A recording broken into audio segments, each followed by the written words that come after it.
প্রতিদিনের থেকে আজকের দিনটি একটু অন্যরকম সৌন্দর্য বিরাজ করছে। আকাশটা কেমন যেন মেঘাচ্ছন্ন হয়ে আছে। বাতাসে কেমন জানি মিষ্টি গন্ধ। ভার্সিটির ক্যাম্পাসের মধ্য দিয়ে হেঁটে যাচ্ছিল অনুপমা। হঠাৎ তার দেখা হয় আবিদের সাথে। অনুপমা বলে, এই যে শুনছেন? জি, আমাকে বলছেন? নয়তো কি কাজ থেকে বলছি? জি, কি বলবেন বলুন। আপনাকে তো ক্যাম্পাসে কখনো দেখিনি। আপনি কি ক্যাম্পাসে নতুন? জি, আমি রাজশাহী ইউনিভার্সিটি থেকে ট্রান্সফার হয়ে এসেছি। ও, তাই তো বলি, আপনাকে তো আগে কখনো দেখিনি। আচ্ছা, আপনি কোন সেমিস্টারে পড়েন? আমি তৃতীয় সেমিস্টারে পড়ি। ও, আমিও তো তৃতীয় সেমিস্টারে পড়ি। তাহলে আমি আপনাকে তুমি করিয়ে বলি। জি, আচ্ছা। চল একটু একসাথে হাঁটি। না, আমার সময় নেই, আমার টিউশন করাতে যেতে হবে। তুমি টিউশনিও করো? তাহলে তো তোমার অনেক কষ্ট হয়ে যায়। কি করব বলুন, নিজের পড়াশোনার খরচ নিজেকে চালাতে হয়। আবার আপনি করে বলছো? ভুল হয়ে গেছে, আর হবে না। তাহলে আমি যাই, বাই। বাই। এভাবে সেদিনের মতন বিদায় নিল তারা। চলে গেল ঠিকই, কিন্তু অনুপমের মন শুধু আবিদকে নিয়েই ভাবছে। সে যেন আবিদকে ভালোবেসে ফেলেছে। আজকের পরের দিন ভার্সিটি থেকে অনুপমা আবিদের জন্য অপেক্ষা করতে থাকলো ভার্সিটির গেটে। অনেকক্ষণ হয়ে যায়, কিন্তু আবিদ আর আসেই না। অপেক্ষা করতে করতে হঠাৎ দেখে আবিদ আসছে।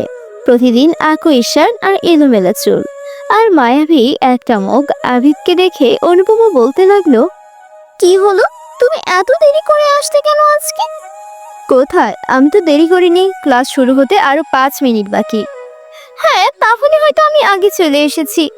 চলো ক্লাসে যাই। ক্লাস শেষে কিন্তু আমাকে ঝালমুড়ি খাওয়াতে হবে। ঠিক আছে, আগে ক্লাস শেষ হোক, পরে দেখা যাবে।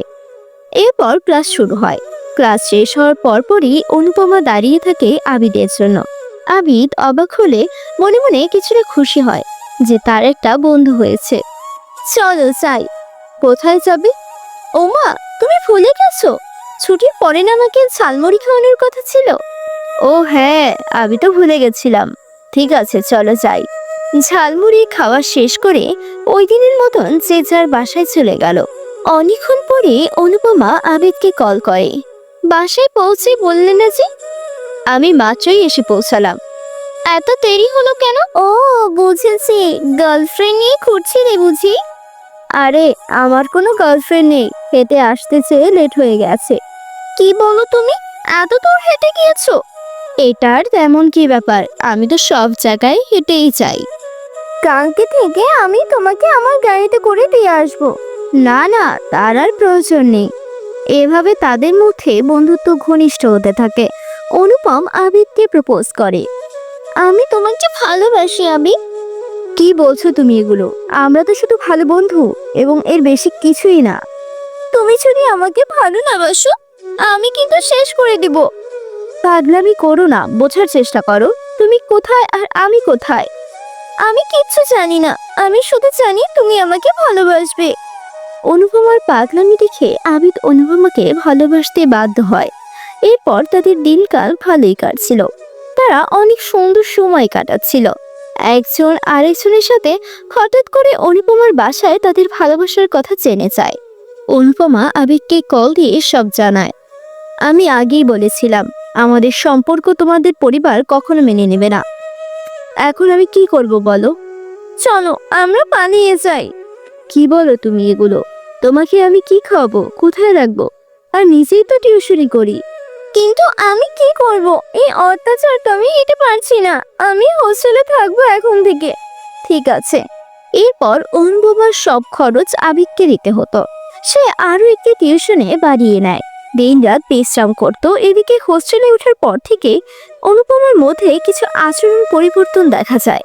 সে ঠিক মতন আবিদের সাথে কথা বলতো না। আমি সারাদিন কাজ করে পড়াশোনা করে যখন অনুপমার সাথে কথা বলতে চাই, তখন অনুপমা ব্যস্ততা দেখায়। আর তারপর বেশিরভাগ সময়ই কল ওয়েটিং এ থাকতো। আবিদের কিছুটা সন্দেহ হয় এবং অনুপমার বান্ধবীর কাছে জানতে পারে সে অন্য একটি সম্পর্কে আছে। এটা আবিদ মেনে নিতে পারে না। যখন আবিদ অনুপমাকে জিজ্ঞেস করে, তখন অনুপমা এগুলো অস্বীকার করে। আবিদ কোনো কাজে মন দিতে পারছে না। আবিদ কোনো মতেই ঠিক থাকতে পারছে না, পাগলের মতন কল করে যাচ্ছে অনুপমাকে। হঠাৎ ফোন রিসিভ করলো। ও ও ও, অনুপমা, কি হয়েছে? এতবার কল দিয়েছো কেন? তুমি এটা করতে পারলে আমার সাথে? কি করেছি আমি? লুকিও না, কি দোষ ছিল আমার? কেন আমার সাথে এমন করলে? আসলে আসলে কি বলো? কিভাবে কি হয়ে গেল আমি বুঝিনি। তুমি তো আমাকে ঠিক মতন সময় দিতে পারতে না। কি বললো তুমি? আমি তোমাকে সময় দিতাম না জানতে না? আমি কতগুলি টিউশনি করাতাম, এগুলো তো সব তোমার জন্যই করতাম, তাই না? আর যতটুকু সময় পেতাম তোমার সাথে তো কথা বলতাম, বলিনি? সব দোষ তোমার। তুমি যদি আমার সাথে সারাদিন কথা বলতাম তাহলে আজ এমনটা হতো না। আর কিভাবে আমি অন্য আরেকটি রিলেশনে চলে গেলাম আমি বুঝতে পারিনি। সরি আবিদ। হ্যাঁ, সব দোষ আমার। আমার যদি সামর্থ্য থাকতো তাহলে না খেয়ে টিউশনি করাতে হতো না, এমনই তোমাকে ভালো রাখতে পারতাম। সব থেকে বড় কথা, আমি গরিব। গরিবের জন্য ভালোবাসা মানায় না, তাই না অনুপমা? এত কথা বাড়িয়ে লাভ নেই। আর শোনো, এখন থেকে তোমাকে আর আমার খরচ চালাতে হবে না। ভালো থেকো, রাখছি, আল্লাহ হাফেজ। এরপর কলটা কেটে দিল। আবিদ পাগলের মতো কান্না করছে, কিন্তু তার কান্না শোনার মতন কেউ নেই। তার ভালোবাসার মানুষটিও তাকে ছেড়ে চলে গেছে। কয়েকদিন পর অনুপমার বিয়ে। সে যার সাথে সম্পর্ক করেছিল তার সাথে। এটা যেন কোনো মতেই আবিদ মানতে পারছে না। অনুপমার বিয়ের দিন ঘনিয়ে এলো। অনুপমার বিয়ে হয়ে গেল এবং আবিদ সেদিন যে টাকা জমিয়েছিল তাদের বিয়েতে অনুপমাকে শাড়ি কিনে দিবে বলে সে টাকা দিয়ে আজ নেশা কিনে এনেছে। আবিদ টিউশনি করে না, কার জন্যই বা করবে? যাকে নিয়ে এত স্বপ্ন ছিল আজ সে অন্যের হয়ে গেছে। এভাবে কেটে যায় অনেকগুলো বছর। অনুপমার বিয়ের 5 বছর হয়ে গেছে। 5 বছর পর হঠাৎ অনুপমা আবিদকে কল করে। হ্যালো, কে বলছেন? আমাকে চিনতে পারছো না? আমি অনুপমা। চিনতে পারছি না, কে আপনি? অনুপমা নামে আমি কাউকে চিনি না। ফোন রাখেন, আমি এখন ঘুমাবো। প্লিজ এমন করো না, একটু কথা শোনো। আমার সময় নেই। এখন আমার জন্য তোমার সময় নেই? সময় থাকার কি কথা ছিল? জানো, আমি না ভালো নেই।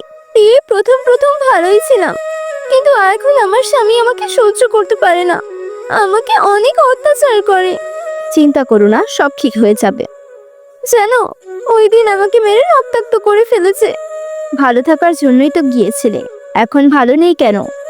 প্লিজ তুমি আমাকে এখান থেকে নিয়ে যাও। আপনার ফালতু কথা শোনার মতন সময় আমার নেই, রাখছি। তুমি যদি আমাকে ভালোবেসে থাকো তাহলে আমি যে অবস্থায় থাকি না কেন এখন তোমার আমাকে গ্রহণ করা উচিত। কোন মুখে তুমি এই কথা বলো, যার জন্য আমি না খেয়ে দিন পার করতাম? সারাদিন পরিশ্রম করে তোমার পড়াশোনার খরচ চালাতাম, তোমার জন্য কি করিনি আমি? এখন তুমি আমাকে এই কথা বলো? যদি তোমার হাজবেন্ড তোমাকে ভালোবাসতো তাহলে তোমার আমার কথা মনে পড়তো না? এখন তোমার হাজবেন্ড তোমার উপর অত্যাচার করে, তাই তোমার আমার কথা মনে পড়েছে। আমাকে ছেড়ে বাসা থেকে জোর করে বিয়ে দিত। বিয়ের 10 বছর পরও যদি তুমি আমার কাছে আসতে চাইতে তাহলেও আমি তোমাকে গ্রহণ করতাম। কিন্তু তুমি এখন যাকে বিয়ে করেছো, তুমি নিজে পছন্দ করে বিয়ে করেছো, আমাকে ঠকিয়ে বিয়ে করেছো। তুমি আমার সাথে বিশ্বাসঘাতকতা করেছো, আর বিশ্বাসঘাতকের আমার জীবনে কোনো জায়গা নেই। ভালো থেকো। এই কথা বলে আবিদ অনুপমার নাম্বার ব্লক করে দেয়। আবিদ আজও কেঁদেছে, কিন্তু অনুপমাকে কখনোই তার জীবনে ফিরিয়ে আনবে না।